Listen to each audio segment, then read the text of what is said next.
padre misionero capuchino Miguel Yunger Rafart hace más de 30 años, de un cassette de esos, que me tocó buscar la grabadora para ponerlo a activar. La grabadora vieja se me tragó la cinta, entonces después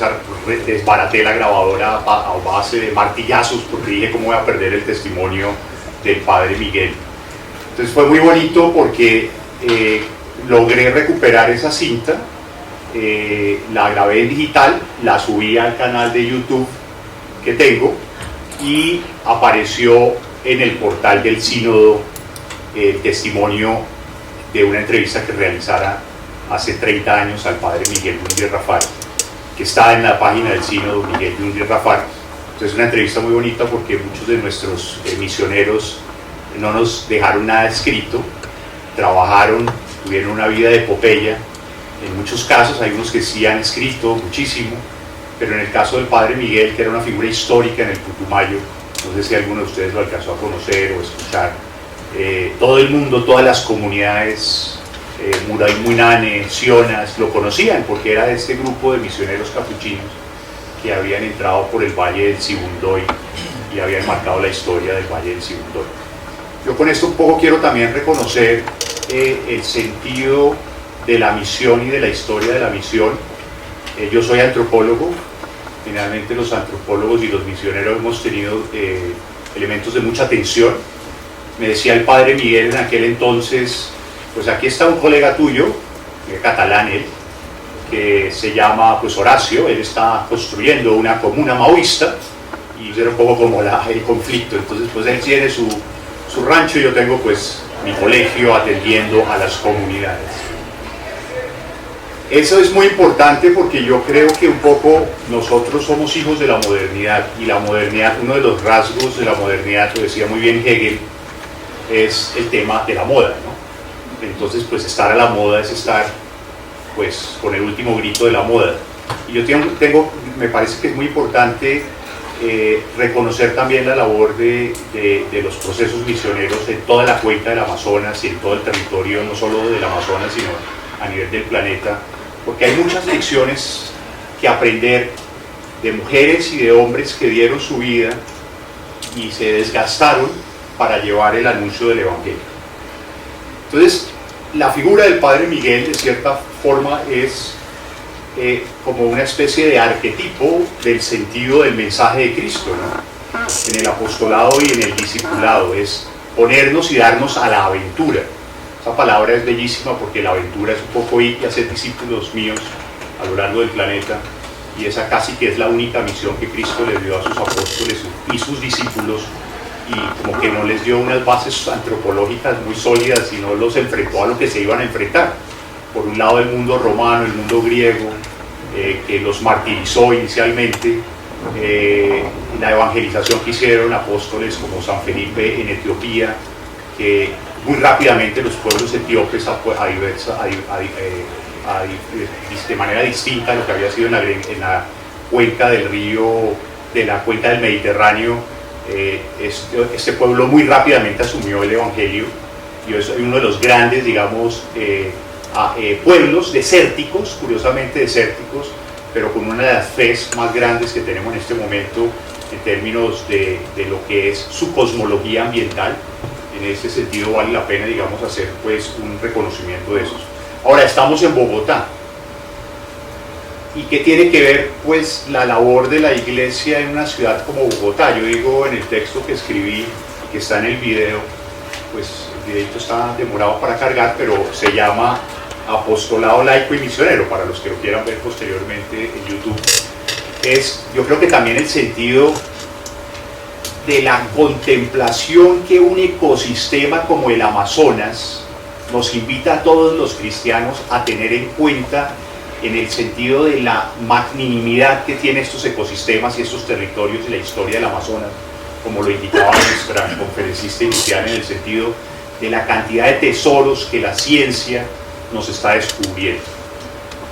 Ciudades como Bogotá, yo digo que pensándolo en términos bíblicos, en muchos casos están más cerca del espíritu de Sodoma y de Gomorra que de lo que puede ser el mundo amazónico, porque muchos de estos pueblos, dentro de sus diversas tradiciones, algo que los marca puede ser una inocencia y una capacidad de perdón muy fuerte, cuando recordemos que muchos de los pueblos amazónicos colombianos fueron golpeados por toda la caza arana y la industria cauchera que prácticamente extinguió a las poblaciones indígenas de la cuenca del Amazonas colombiano, peruano y brasilero a principios del siglo XX y hasta bien entrada la década de los años 30. Y estos pueblos han tenido la capacidad de perdonar, han tenido la capacidad. Cuando yo estuve en el Amazonas, estos pueblos eran católicos, ¿sí? Gracias a la labor de nuestros padres misioneros. Hoy sabemos que la cuenca del Amazonas en la vertiente brasilera es prácticamente pentecostal. Y yo creo que esto sí nos debe poner también un poco a pensar sobre el sentido de la misión, pues de la Iglesia romana, específicamente si hablamos de denominaciones, en el sentido de cómo se ha sustraído una labor épica y de epopeya que hicieron muchos de los sacerdotes, misioneros y misioneras católicos en la cuenca del Amazonas. Hay un dato muy importante desde la perspectiva histórica, y es que los pueblos Murú y Muinane que hoy habitan la cuenca del Amazonas, si no hubieran sido por los orfanatos que los sacerdotes hicieron en la década de los años 20 y 30, que fue recoger a una cantidad de huérfanos que había dejado el conflicto peruano y la devastación de la caza de las caucherías, probablemente el pueblo Murú y Muinane, lo que llamamos hoy los Huitotos, no existirían, y asimismo con otros pueblos amazónicos. Porque la lectura histórica que se hace a veces desde la antropología es sumamente fuerte con la labor de los misioneros, pero si uno está en terreno descubre muchas de las grandes acciones que han hecho ellos en el territorio. Entonces, creo que pensar el tema de amazonificar la ciudad de Bogotá está en el sentido de consideraciones que tienen que ser ecosistémicas, antropológicas y teológicas, desde una perspectiva, pues yo soy académico, entonces pues estoy marcado por el signo de la rigurosidad. Eso no quiere decir que no podamos expresar el Evangelio de una manera alegre, pero sí en el sentido del rigor de una discusión antropológica y teológica que piense la ciudad, que piense el Amazonas y que piense el sentido de la misión desde la perspectiva de lo que llamamos el apostolado cristiano. Hoy creo que la misión tiene que reintegrar al hombre, la conservación y la restauración del mundo natural y del cosmos desde la perspectiva doxológica claramente visible en la Biblia. Cuando hablamos de una perspectiva doxológica estamos hablando del sentido de la alabanza que la creación de Dios debe suscitar en mí como persona. Eso lo tenemos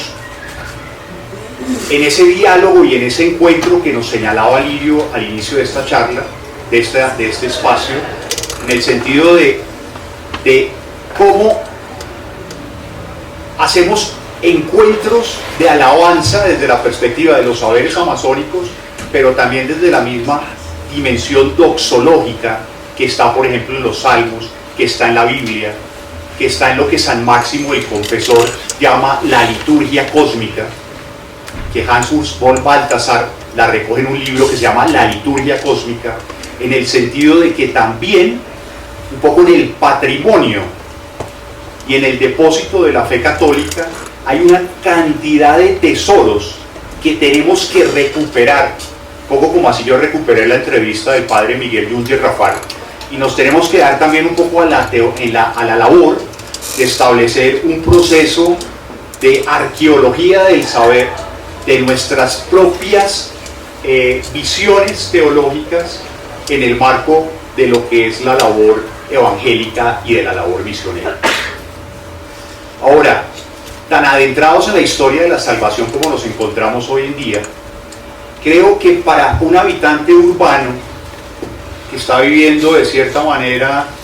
el New Age, como para los habitantes del Amazonas, hoy las divisiones al interior del cristianismo son objeto de escándalo. ¿Sí? Creo que en este momento de la historia, las fuertes divisiones que existen dentro de los denominados movimientos cristianos, con sus distintas concepciones, católicas o protestantes, solo escritura, solo la fe salva, solo la escritura salva, o una visión como la que maneja la Iglesia Apostólica, Católica y Romana, son un motivo de escándalo para el habitante del Amazonas. Porque estamos realmente, es decir, si a mí me coloco en la mitad de la selva, ya se me va a acabar el tiempo, y me llega un misionero, una misionera, un franciscano con sus carismas, un dominico con sus carismas, un misionero seglar con sus carismas, y me llega el pastor protestante, el pastor adventista, el pentecostal. Qué confusión tan tremenda la de estos señores que vienen con ropajes europeos de todas maneras, porque es muy difícil quitarnos el ropaje europeo, y las instituciones europeas que acompañan la misión, ¿cierto? Porque el padre Miguel me decía, mira Felipe, yo monté este colegio porque el Ministerio de Educación me lo pidió, yo no creo en la educación que estoy dando, tengo que seguir la cartilla del ministerio, pero sí monté mi tiendita, porque pues soy español, soy catalán, tengo que viajar de cuando en cuando a España. Hizo realmente 2 viajes de su vida a España, pero montó su tienda, porque llevamos un ropaje cultural, y eso hace que a veces sea muy difícil el diálogo y el encuentro con las otras personas. Entonces, para ir terminando, me parece a mí muy valiosa la perspectiva que nos plantea el Papa alrededor del sínodo, y entenderlo desde una dimensión, de 3 dimensiones. Una dimensión cosmológica, donde tenemos mucho que decir, mucho que aprender, mucho que compartir, mucho que estudiar. La perspectiva cosmológica tiene que ver con el diálogo con la ciencia, pero también con el diálogo con lo que la cosmología cristiana ha dicho alrededor de la naturaleza en los últimos 2000 años. Nos vamos a encontrar con testimonios valiosísimos. Una perspectiva, una muy buena perspectiva antropológica, ¿sí?, como hijos y herederos también del pensamiento grecorromano, del cual yo me siento muy orgulloso. Es decir, para mí sigue siendo la Ilíada y la Odisea un testimonio fundamental para aprender a razonar. Y la otra dimensión es la dimensión soteriológica. Y la dimensión soteriológica es que nosotros somos o aspiramos, dentro de nuestras limitaciones, a ser apóstoles y discípulos de Cristo, desde una perspectiva terrenal, pero como decía San Pablo también, sabiendo que nuestra patria es el cielo. Muchísimas gracias.